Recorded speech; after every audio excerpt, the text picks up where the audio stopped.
Good morning. It's Tasty Tuesday. I'm Jen with Rutgers Cooperative Extension of Somerset County. Thank you for joining us. I know some people will be coming on live in a few minutes. If you're catching the replay, comment below #replay and where you're watching from.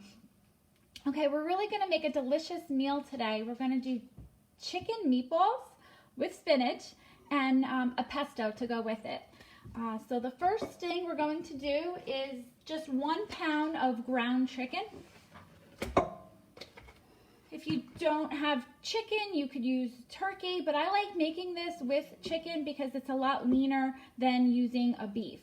I'm going to add in 1 egg that I already scrambled, and this is a basic recipe. 1 pound of ground chicken, 1 egg, a 1/3 cup of breadcrumbs. I like to use Italian breadcrumbs because they already have a little extra seasoning, but you don't want to add too much breadcrumbs to this because then you'll kind of just taste the breadcrumbs.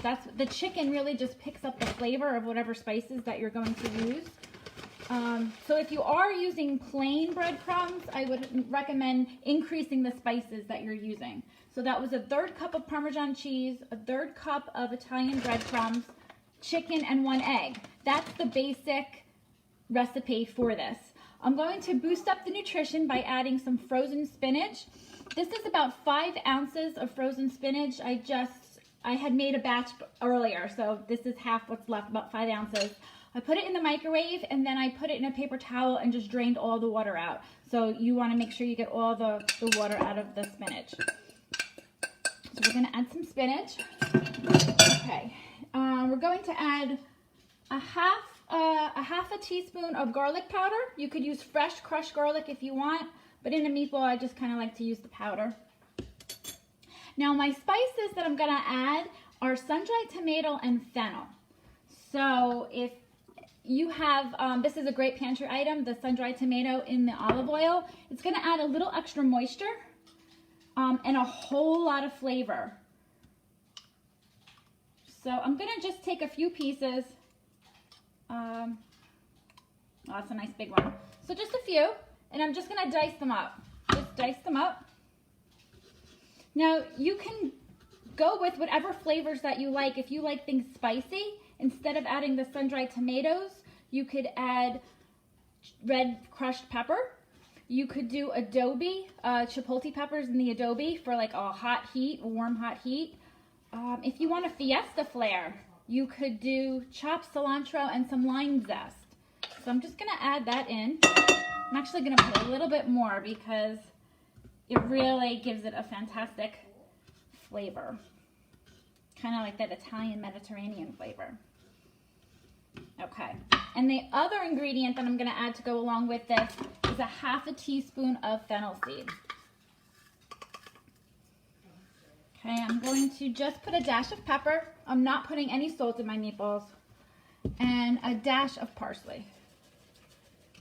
Okay, hands are washed. Take your rings off. And just kind of combine it till it's well combined. You don't want to over mix your meatballs. You just want to have a nice consistency. I have my oven preheated at 400 degrees and I lined a baking sheet with parchment paper.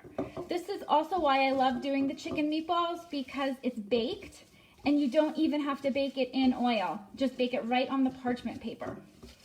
Okay, that looks pretty well combined. Can you see it? Just pretty well combined, not over mixed. I'm just going to actually grab my pan. So this is lined with parchment paper. This makes about 12 meatballs, so you kind of just judge the size, about that, right? A nice loose ball. So when I make these, I like to do a double batch. So I did make a batch already this morning. Good morning, Linda. So I have dinner made. Now, what you top, we're gonna make a pesto to top on top of this. But if you're not into pesto, another option would be while you put this on your sheet pan, you cut up some fresh tomatoes, Roma tomatoes, plum tomatoes, and some red onion. And you drizzle that with olive oil, and you just put it on the baking sheet with the meatballs as they're roasting. And then you can use that as your sauce if you didn't want to make the pesto or have those ingredients on hand. And you could also use just traditional tomato sauce, but because of the flavors in here with the sun-dried tomato, I think a tomato sauce would kind of wash out that flavor. Okay, so we're gonna get 12 for 1 pound of chicken. And it saves you time. You can do the double batch like I said. I like to freeze them. They freeze really well. You can put them on a baking sheet, freeze the meatballs, and then put them in a Ziploc freezer bag. They'll last up to probably, 2-3 months in the freezer.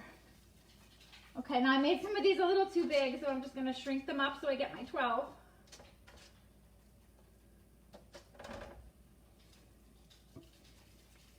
This is super quick to make too. Okay, last one.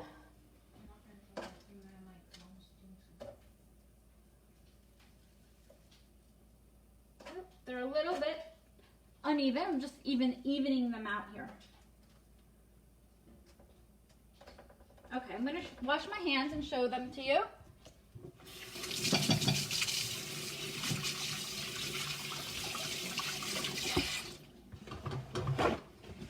Okay.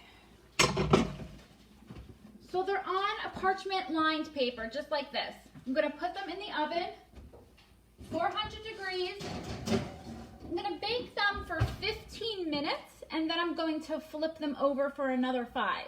And this batch I just made this morning, so you can see the color.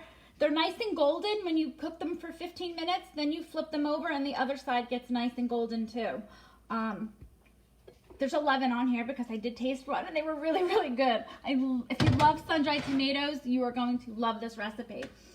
So while that's cooking, let me set my timer, 15 minutes. I'm gonna move you over here to the pesto.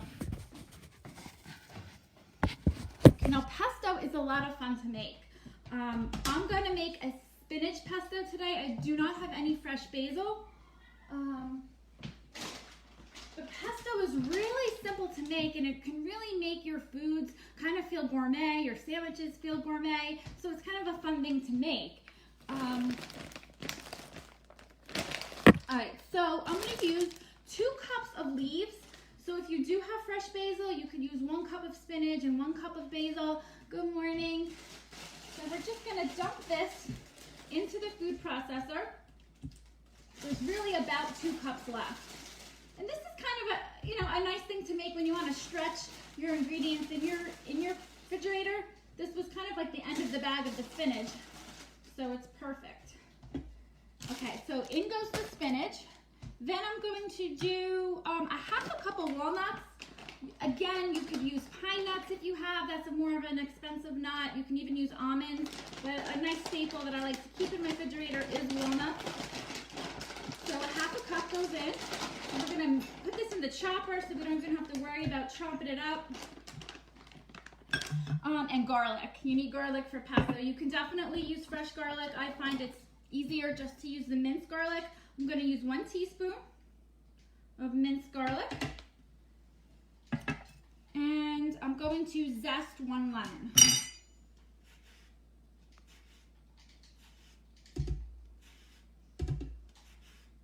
So I know I probably will be making this a lot during the summer once I have my basil going. You could even use broccoli florets. So that's what's fun about pesto.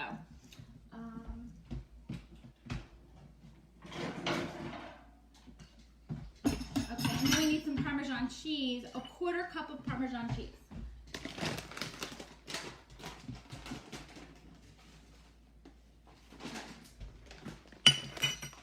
Then the lemon that I zested, I'm just gonna cut that in half and squeeze all the juice. I kind of put my hand underneath just to catch the pits. I don't want to mix the pits in there, right?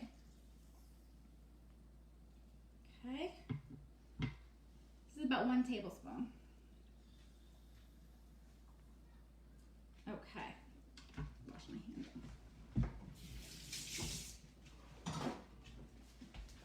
Okay, and then we're just gonna add a little salt and pepper, about 1/4 teaspoon of salt and pepper.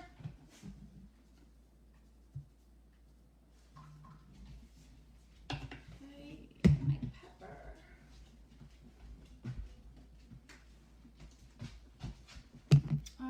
you know what I'm gonna add since I don't have the fresh basil? I'm going to add about a tablespoon of fresh basil. Oh, my dry basil, to kind of simulate that. All right, so I have in here 2 cups of spinach, zest and a lemon, a 1/4 cup of Parmesan cheese, a 1/2 cup of walnuts, a little bit of basil, a dash of salt, and 1/2 teaspoon of garlic. All right, so we're going to put on the attachment and whip it together. We're going to take about 2 tablespoons of olive oil.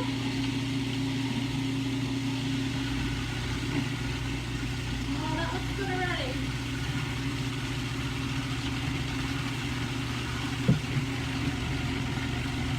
Okay, I'm just going to check the consistency and kind of scrape the sides. Oh, that just smells so fresh with the garlic and the lemon.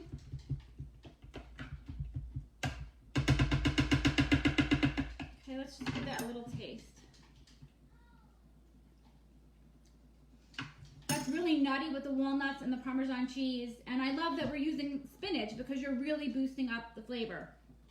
So some fun things you can do with the pesto. You can top it with your meatballs, and you can serve your meatballs with spaghetti or any kind of pasta.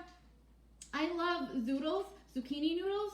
You can use spaghetti squash, or even just serve it over something like orzo or rice. Leftover pesto, if you're going to make sandwiches, it's delicious on nice Italian bread. If you have a turkey sandwich, a ham sandwich, even your hamburgers, so it's a great spread. And you can also freeze your pesto in ice cube trays. You can scoop this into individual ice cube trays, stick that in the freezer, and then when you're cooking and you want a little bit of a pesto sauce, you have individual pieces already made. So this basic recipe with the basic chicken meatballs, the basic pesto, change up your ingredients for what you have on hand. So again, here's the chicken meatballs with the spinach, packed with nutrients, packed with flavor. Let me know if you try it with the sun-dried tomatoes. It's delicious. I will put the recipe in the comments. It's kind of just my own concoction that I have taken from different recipes and flavor profiles that we enjoy. But it's delicious, lean. It's a delicious lean meal, great for dinner. And like I said, I just eat the meatballs just plain, just like that. They're that good. But you can make a double batch and freeze it up. So I hope you enjoy it. I hope you try it out. Thank you for joining us today, and have a great day.